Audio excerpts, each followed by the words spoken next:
নির্যাতিতার বাড়ির সামনে এবার পুলিশ মোতায়েন, কারণ নির্যাতিতার গোপন জবানবন্দিতেই গ্রেফতার করা হয়েছে শিবুকে।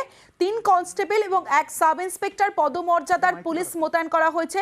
জবানবন্দি দেওয়ার পরে নির্যাতিতার বাড়িতে হামলার অভিযোগ গতকালই নিরাপত্তার আশ্বাস দেন পুলিশ সুপার।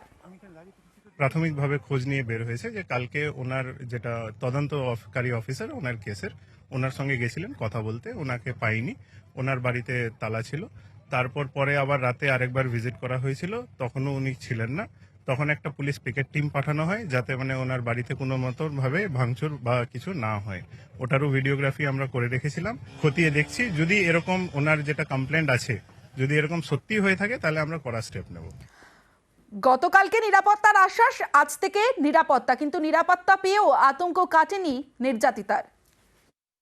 নিরাপত্তা দিয়েছে, পুলিশ প্রশাসন দিয়েছে এবং বড় দ্বারকা যিনি আমাদের থানার, উনিও আছেন আমাদের এখানেই আছেন, আমাদের বাড়ির আশেপাশেই আছেন। উনি আমাদের ভালো রকম পরিষেবা দিয়েছে। নিশ্চিত তো পুরোভাবে হতে পারছি না, কারণ এখনো মাথা আমাদের ধরা পড়েনি। ঠিক আছে, চুনো পুটি ওদের তো ধরে কোনো লাভ নেই, তবু ওরা আমাদের ওপরে ওদের সেই মাথার হয়ে ওরা কাজ করেছে, ওদের নামে আমরা এফআইআর জমা দিয়েছি। তার জন্য প্রত্যেকটা মা বোন এফআইআর জমা দিয়েছে, তার জন্য ধরেছে। এবার ওনারা পুলিশ হেফাজতে আছে, এবার মেন মাথাটা ধরুক, তবেই না আমরা আশ্বস্ত পাবো। এবং শুধু ধরলে হবে না, ওদেরকে সারা জীবনের জন্য যাবজ্জীবন কারাদণ্ড দিতে হবে। কাল সন্ধ্যের থেকেই পুলিশ এখানে পুলিশ পোস্ট বসানো হয়েছে, আমরা তাতে একটু আশ্বস্ত হলেও পুরোটা হয়নি।